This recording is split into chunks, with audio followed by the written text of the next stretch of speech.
It's up to you how many screws you put into the end of your skirt piece. On one this size, you could do one in the middle, or you could do one about a third of the way in and about a third of the way in. That's fine. If you have a real wide skirt piece or a shelf or something, you might even do 3 screws. It's up to you. There's no hard and fast rule. You do not need to pencil them in, just have an idea of where you're going. You don't want to be too close to the outside edge because the screws can show through when you drill them out. So I went ahead and clamped the jig down to the table. You should have a square drive bit, which we'll use later. You should have the adjustment hex key, and you should also have the actual drill bit itself ready to go inside of the jig. With the drill bit pointing in and down, I'm going to go ahead and clamp my board in behind it, not directly in front of it. I'm going to lock it down. And then you want to look at where this point lands. You can see right now it's very high. So to fix that, I'm going to take the drill bit and I'm going to loosen that lock nut using the blue hex key. So I'm just going to go about a half turn left. Don't unscrew it all the way. You can see it's still in there and it slides up and down easily. I'm going to drop this guy in and I want to slide the drill bit down until the point is right at the same height as the bottom of my skirt piece. Not up here, not all the way sunk down in, just even with the bottom of the skirt piece. While I hold it there, I'm gonna go ahead and snug down that hex bolt. That's it. I'm gonna make sure it's at just the right height. If it goes a tiny bit deeper, it's fine. A tiny bit shallower, it's fine. Once you're happy, you're ready to get your drill. I'm going to do these one at a time, so I'm just going to line up any one of the holes where I want my first hole to drill into.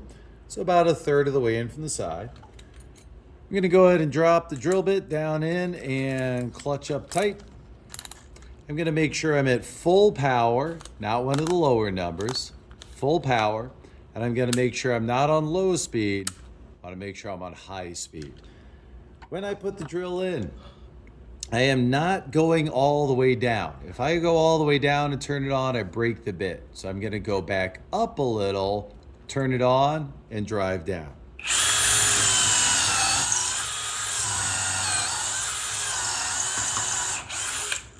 You'll notice I had to push a little bit. I had to go back and forth twice. That's perfectly normal. I'm going to go ahead and check. Make sure that I just punched through there. I didn't go too far. Make sure the depth on that side looks nice, and then I'm going to line up my other hole. If there's a lot of sawdust in there, make sure you blow it out first. Again, I'm going to start midair.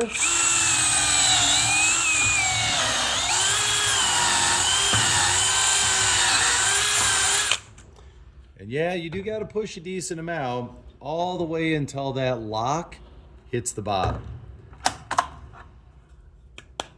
Make sure again that you didn't punch all the way through. That looks nice.